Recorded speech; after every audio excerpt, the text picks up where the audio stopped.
நம்ம வீட்டில் இன்றைக்கி அமாவாசை சமையல் செஞ்சு வச்சுங்க. வாங்க இன்றைக்கி சிம்பிள் சாப்பாடு தாங்க. வாங்க இன்றைக்கி என்ன செஞ்சுக்கிறேன்னு பார்க்கலாம். சாப்பாடு 2 குண்டால் போட்டு வடிக்க வேண்டியதாக இருந்துச்சுங்க அமாவாசை நாள்னா. ஏன்னா நிறைய போட்டு வடிக்கிறதுனால 2 குண்டால் போட்டு வடிக்க வேண்டியதாக இருந்துச்சு. அதனால் ஒரே குண்டால் போட்டு வடிக்கணுங்கோசரம் இது பழசெல்லாம் இருந்ததெல்லாம் போட்டுட்டு எடுத்தாச்சுங்க. புது குண்டா எடுத்தாச்சு. கத்திரிக்காய் முருங்கைக்காய் போட்டு சாம்பார் வச்சுருக்குதுங்க. நம்ம எப்பவும் வைக்கிற சாம்பார் தாங்க இது. நான் கொஞ்சம் ஏன்னா இப்போ இன்றைக்கி அமாவாசைனால எங்கள் வீட்டில் கொஞ்சம் நிறையா இருக்கும், அவ்வளோதான். மற்ற டைமில் கொஞ்சம் கொஞ்சமாக இருக்கும், இன்றைக்கி கொஞ்சம் நிறையா இருக்கும். நிறைய என்ன இன்றைக்கி என்னடா திடீர்னு நிறைய வச்சுருக்குறாங்கன்னு கேட்டால் இன்றைக்கி அமாவாசைனால 4-5 பேருக்கு கொடுக்கறதுனால இன்றைக்கி சேர்த்து இருக்குதுங்க. இல்லைன்னா அவ்வளோ சாப்பாடெல்லாம் வைக்க மாட்டோம்னாங்க. ரசம் இருக்குதுங்க.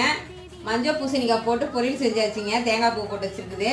நம்ம வீட்லேயே சுட்டாச்சுங்க. நீ பஜ்ஜி சுட்டாச்சு. ஏன்னா கடையில் போய் வாங்கல, போன வாட்டி முடியலங்கிறதுனால கடையில் வாங்கிட்டு வந்தோம். இந்த வாட்டி நாங்களே பஜ்ஜி சுட்டாச்சுங்க.